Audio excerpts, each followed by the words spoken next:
Muli Bwanji from BA. This is a Rorschach Malawi update from the 3rd of June 2025, a quick summary of what's going down in Malawi.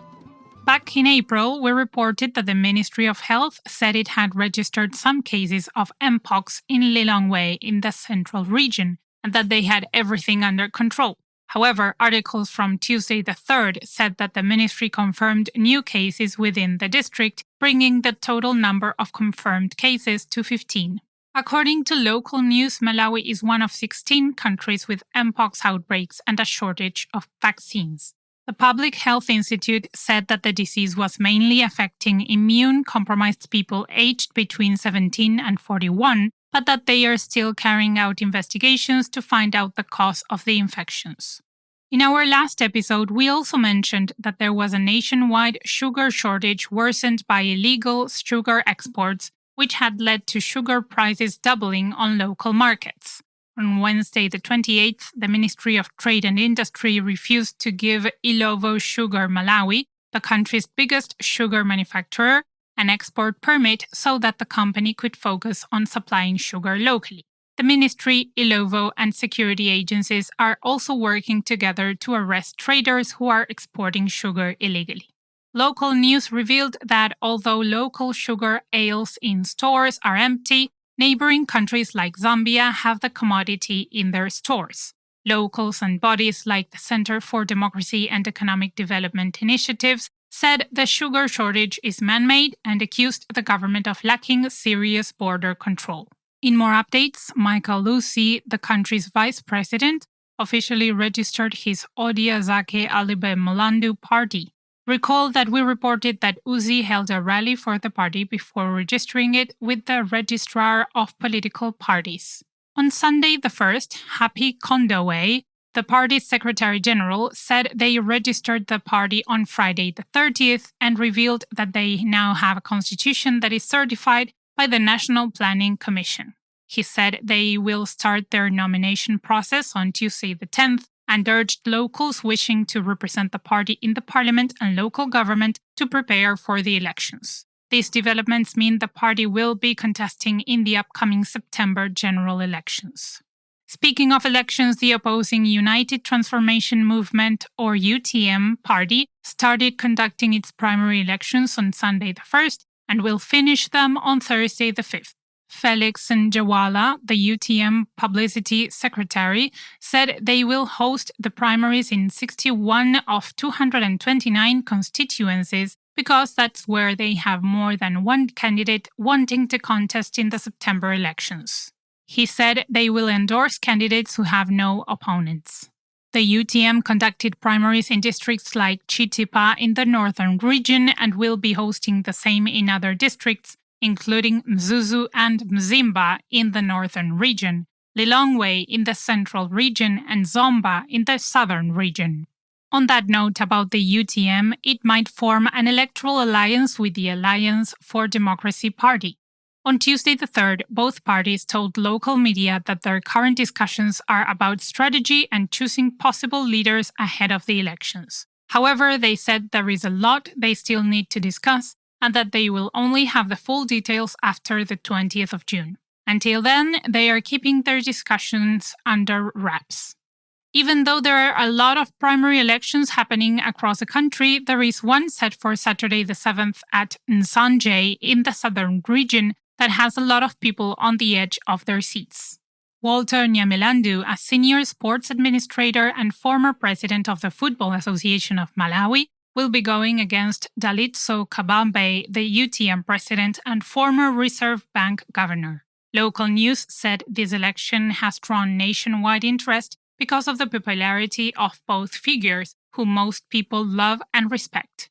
Political analysts told local news that this may be one of the defining moments of the 2025 electoral season.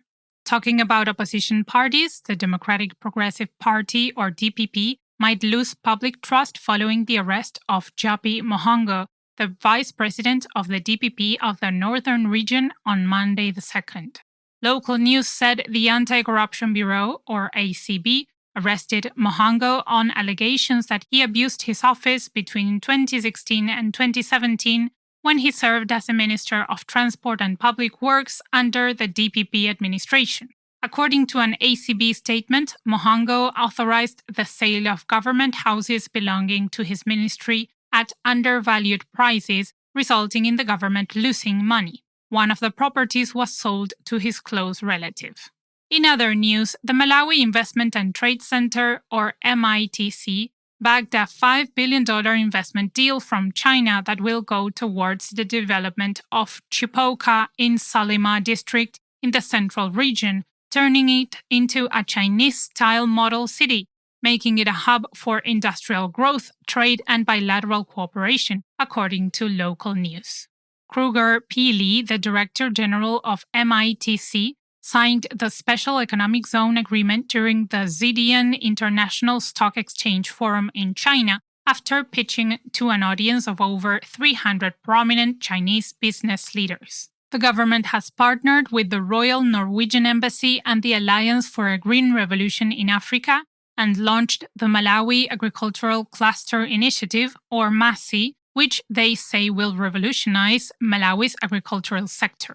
On Saturday the 31st, local news said MASI aims to boost productivity, coordination, and commercialization across agricultural value chains.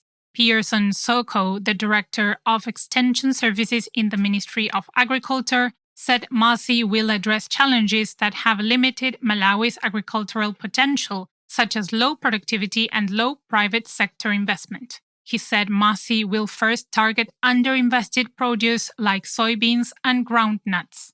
Agriculture employs over 70% of the local population, so MASI could be a huge income generator for many farmers. Meanwhile, the Sports Writers Association of Malawi will host the country's first ever World Sports Journalists' Day celebrations on the 2nd of July under the theme Sports Journalism for Integrity, Peace and Inclusivity. World Sports Journalists' Day recognizes the vital role of sports journalists in promoting integrity, unity, and excellence through ethical reporting. It was established in 1994 by the International Sports Press Association. Wenceslas Chilwa, the association's general secretary, said it is time for Malawi to join the rest of the world in honoring sports journalists who he believes shape and safeguard the soul of sports. If you want to host a national event, then you may want to check the National Arts and Heritage Events calendar first. On Tuesday the 3rd, the Department of Arts in the Ministry of Local Government, Unity and Culture urged all event organizers to comply with the calendar to avoid issues such as scheduling conflicts and calendar congestion. Humphrey Mpondaminga, the department's director, told local media that local events keep overlapping, making it hard for all creative players to have the visibility and impact they need. He said the department shared the calendar with all stakeholders and that locals can also request it from the department. The Cancer Survivors Quest has some events lined up for this month, so you may start seeing a lot of cancer messages soon. On Friday the 30th, Chikulupiriro Gombe, the executive director and founder of the Quest, told local media that they have organized a cancer awareness campaign from Tuesday the 10th to Friday the 13th in Blantyre in the southern region. The campaign aims to educate the general public, especially those in rural areas, on how they can take care of cancer patients physically and mentally. Since the Cancer Survivors Quest is an organization of cancer survivors, Gombe believes the campaign will also give hope to cancer patients. And that's it for this week. Thank you for joining us. Want to pass along an episode? Just head to www.rorschach.com/Malawi to download any of them as MP3 files. The link's in the show notes. Pitani Winu.